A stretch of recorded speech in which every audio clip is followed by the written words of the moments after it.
Published 11:37 EDT, the 23rd of October 2017. Updated 17:42 EDT, the 23rd of October 2017. U.S. President Donald Trump will be in South Korea in early November as part of a five-nation Asia visit set to be dominated by concerns about North Korea's nuclear and ballistic missile programs. Donald Trump may not visit the demilitarized zone between North and South Korea, breaking with what has become a rite of passage for U.S. presidents seeking to demonstrate America's resolve to face down Pyongyang.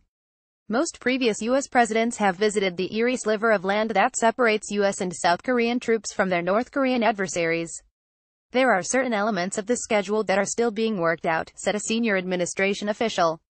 Trump has instead been invited by the government in Seoul to visit Camp Humphreys, south of the South Korean capital and away from the DMZ.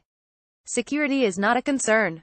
The president is most likely going to be visiting Camp Humphreys. It's going to be very difficult for him to have time to visit both, the official said. All recent presidents, except one-term Commander-in-Chief George H.W. Bush, have visited the DMZ. But it would not be unheard of for the mercurial Trump to change plans at the last moment. The frontier, which is 2.5 miles 4 kilometers wide, spreads from sea to sea and is just a short distance from Seoul. For the most part, it is a chilling mix of near-empty farmland, forest, wire fencing, watchtowers and turrets, all set against a soundtrack of propaganda blasted from both sides. North Korean nuclear concerns. U.S. President Barack Obama looking through binoculars towards North Korea from observation post Willett during a visit to the Joint Security Area of the Demilitarized Zone on March 24, 2012. The area has been guarded by both North Korea and the US-led United Nations Command since the Korean War ended with an armistice in 1953. Despite its name, the DMZ separating the two Koreas is one of the world's most heavily militarized frontiers, bristling with watchtowers and landmines. In April, Vice President Mike Pence visited, declaring that standing with U.S. forces in Korea, along with courageous soldiers from the Republic of Korea, is a message of resolve. Trump will be in South Korea in early November as part of a five-nation Asia visit that is set to be dominated by concerns about North Korea's nuclear and ballistic missile programs.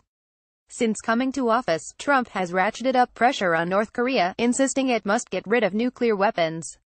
That is unlikely to happen, resulting in a dangerous standoff.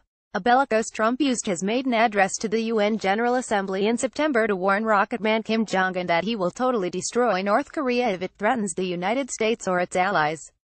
Trump will arrive in Japan on November 5, heading on to South Korea, China, Vietnam and the Philippines.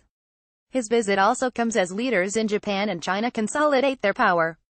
Prime Minister Shinzo Abe this week won a huge electoral victory that would allow him to change Japan's pacifist constitution, a move that could change the balance of power in the region. And Chinese leader Xi Jinping declared a new era in for his country, as he secured another term in power and enshrined his thinking in Communist Party doctrine. Sorry, we are not currently accepting comments on this article.